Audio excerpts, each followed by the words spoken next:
342장 찬송하겠습니다. 찬송가 342장입니다.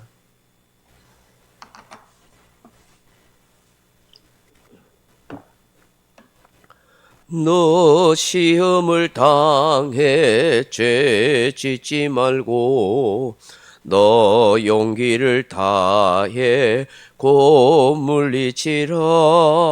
너 시험을 이겨 새 힘을 얻고 주 예수를 믿어 늘 승리하라. 우리 구주의 힘과 그의 위로를 빌라. 주님 내 편에 서서 항상 도우시리. 내 친구를 삼가 잘 선택하고 너 언행을 삼가 늘 조심하라. 너 열심을 다해 늘 충성하고 온 정성을 다해 주 봉사하라. 우리 구주의 힘과 그의 위로를 빌라. 주님 내 편에 서서 항상 도우시리. 잘 이기는 자는 상 받으리니 너 낙심치 말고 늘 전진하라. 내 구세주 예수 힘 주시리니 주 예수를 믿어 늘 승리하라. 우리 구주의 힘과 그의 위로를 빌라. 주님 내 편에 서서 항상 도우시리. 아멘. 하나님 말씀은 야고보서 1장 12절 말씀을 같이 읽겠습니다. 시험을 참는 자는 복이 있나니 이는 시련을 견뎌낸 자가 주께서 자기를 사랑하는 자들에게 약속하신 생명의 면류관을 얻을 것이기 때문이라. 아멘. 사랑하는 성도 여러분, 인내는 쓰다 그 열매는 달다 하는 격언이 있습니다. 이 격언은 잘 참고 견디는 사람에게 삶의 열매가 풍성하다, 인생의 복이 흘러넘친다 하는 뜻입니다. 살아오면서 우리는 이런저런 시험을 받지 않습니까? 예기치 못한 시련도 겪게 됩니다. 근데 그 모든 시험과 시련을 어떻게 참고 이겨올 수 있었습니까? 가만히 생각해 보면 모든 것이 다 하나님의 은혜가 아닐 수 없습니다. 사람마다 살아온 환경이나 삶의 배경이 다르지만 각자 받은 시련이 다 있을 것입니다. 어떤 사람은 돈, 가난 때문에 시련을 겪은 사람도 있고, 어떤 사람은 건강 때문에 고통과 시련을 겪은 사람도 있고, 어떤 사람은 그 아무개 때문에 눈물과 한숨을 짓는 그런 시련을 경험했을 것이다 하는 것이죠. 또 어떤 사람은 본문에 나오는 흩어진 성도들처럼 신앙으로 인해서 핍박이나 박해를 받은 그런 시련을 겪은 사람도 있다 하는 것입니다. 각자가 인생의 사연만큼이나 시험과 시련이 다 있었습니다. 왜 나에게 이런 시험이 올까? 왜 나는 이런 시련을 겪어야만 할까? 하는 의문이 들지만 그 또한 하나님의 섭리 속에 있고 하나님의 손길이 여전히 우리와 함께하고 있었다 하는 것입니다. 때로는 생각지 않을 때에 하나님께서 우리 신앙의 분량이나 정도를 달아보시기 위해서 감당하기 어렵다고 여기는 시련을 주시기도 합니다. 그러나 그 시험을 주시지만 그 시험을 또한 감당할 만큼만 주시고 또 시험 당할 쯤에 피할 길을 주시는 그런 하나님이신 것입니다. 하나님은 때로는 우리를 깨뜨리기 위해서 고난이란 풀무불 속에 넣기도 합니다. 우리의 욕심과 우리의 못난 자아와 우리의 죄성을 깨뜨리기 위해서 우리를 이런 시련, 고난의 도가니 풀무불 속에 넣습니다. 우리의 인격을 바로 세우기 위해서, 성장시키기 위해서 이런저런 시험이나 시련을 주시기도 하는 것입니다. 그래서 성경학자들이나 혹은 훌륭한 목사님들은 이 시련을 하나님의 변장된 축복이다 그렇게 말하기도 합니다. 잠언 3장 12절에 보면 대저 여호와께서 그 사랑하신 자를 징계하시길 마치 아비가 그 기뻐하는 아들을 징계한 같이 하시느니라고 말씀하십니다. 히브리서 12장 11절에는 무릇 징계가 당시에는 즐거워 보이지 않고 슬퍼 보이나 후에 그로 말미암아 연단받은 자들은 의의 평강의 열매를 맺느니라고 말씀하십니다. 이처럼 인생의 시련이나 고난은 우리의 삶과 영혼에 큰 유익이 되는 것입니다. 하나님의 사람으로 훌쩍 성장하게 합니다.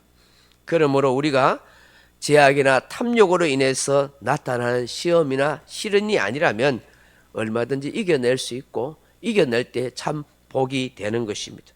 오늘 본문에 보시면 시험을 참는 자가 복이 있나니 그렇게 말씀하십니다.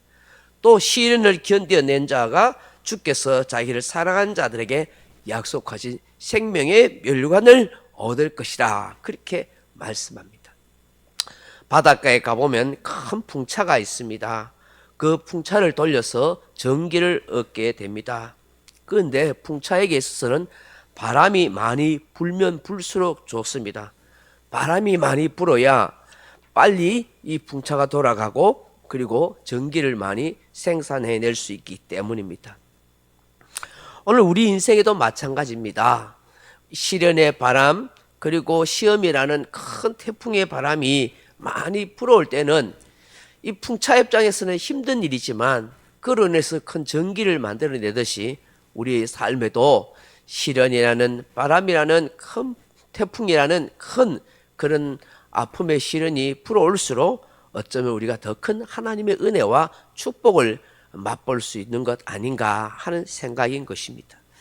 사랑하는 성도 여러분, 오늘 본문에 나오는 이 시련이라는 단어가 원어로서 페라스모스라고 말하는데 이 단어는 두 가지의 상반된 의미를 내포하고 있습니다. 하나는 입증하다, 훈련하다, 실험하다, 도전하다 하는 뜻이고 또 하나는 유혹하다, 속이다, 꾀다, 나쁜 길로 인도하다 하는 뜻을 가지고 있습니다. 이게 무슨 의미겠습니까? 우리가 살아가면서 당하는 시련이나 고통, 시험에 대해서 어떤 신앙 혹은 어떤 반응에 따라서 하나님께 인정받는 사람, 하나님의 눈높이에 맞는 사람 혹은 축복의 사람이 되는가 하면 시험이나 시련이 올 때 잘못된 반응을 하게 되면 유혹의 늪에 빠지거나 절망의 나락으로 떨어질 수도 있다 하는 것을 말씀하는 것입니다. 그러므로 저와 여러분이 이런저런 시험이 들고 시련이 올 때 왜 나만 이렇게 하는가? 나는 왜 이 모양인가? 그렇게 해서 낙심하고 절망하고 부정적인 생각으로 또 하나님을 원망하는 그런 마음을 품으면 안 된다는 것입니다. 하나님의 선한 뜻이 있을 거야. 하나님께서 더 큰 축복을 주려고 그럴 거야. 내 믿음을 성장시키고 나를 유익하기 위해서 그렇게 하나님께서 주시는 시련이야. 이렇게 생각하고 반응하면 훨씬 하나님이 원하시는 기뻐하시는 그런 인생의 삶이 신앙의 사람이 된다는 것을 말씀하는 것입니다. 어느 날 두 나무꾼이 뿌리를 내린 지 100년이 넘은 나무를 자르고 있었다고 합니다. 그 나무를 자르자 나무에 나이테가 보였습니다. 젊은 나무꾼은 5개의 나이테가 거의 붙어 있는 것을 발견하고는 5년 동안이나 가뭄이 들었던 모양인갑다라고 그렇게 쉽게 결론을 내렸다고 합니다. 나이테가 붙어 있는 이유는 나무가 그만큼 자라지 않았기 때문에 사실을 알고 있었기 때문입니다. 그렇지만 나이 많은 현명한 나무꾼은 젊은 나무꾼의 말에 동의하면서도 그와는 다른 점을 이야기하였습니다. 가물었을 때는 실제로 그 나무의 생명에 가장 중요한 시기였네. 가뭄 때문에 그 나무는 땅 속으로 뿌리를 더 깊이 내렸어야만 했겠지. 그래야만 필요한 수분이나 영양소를 얻을 수 있으니까. 그리고 가뭄이 사라지자 그 나무는 튼튼히 내린 뿌리 덕분에 더 깊게, 더 크게, 빠르게 성장할 수가 있었던 것이네 라고 그렇게 말을 했던 것입니다. 그게 나무에게 있어서 그 가물었던 그 시련의 계기가 오히려 그 나무는 더 살기 위해서 그 나무의 뿌리를 더 깊이 내리는 그런 계기였다. 그래서 그 나무의 뿌리를 깊이 내린 것 때문에 오히려 나무가 더 튼튼하게 잘 성장할 수 있었다 하는 얘기인 것이죠. 우리 소중한 교회 성도님들도 신앙의 삶과 우리 인생이 그랬으면 좋겠습니다. 이런저런 시험이나 시련이 올 때에 기도의 뿌리를 더 깊이 내리는 계기가 되십시오. 말씀의 뿌리를 더 깊이 내리는 시간이 되십시오. 하나님의 은혜를 더 깊이 구하는 그런 시간이 되십시오. 그러면 어느 순간에 나의 신앙과 인격이 훌쩍 자라나고 하나님 보시기 굉장히 강한 승리자의 삶의 모습을 보이게 될 것입니다.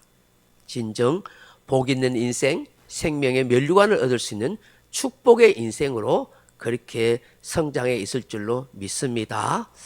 각자 기도하시다가 돌아가시기 바랍니다.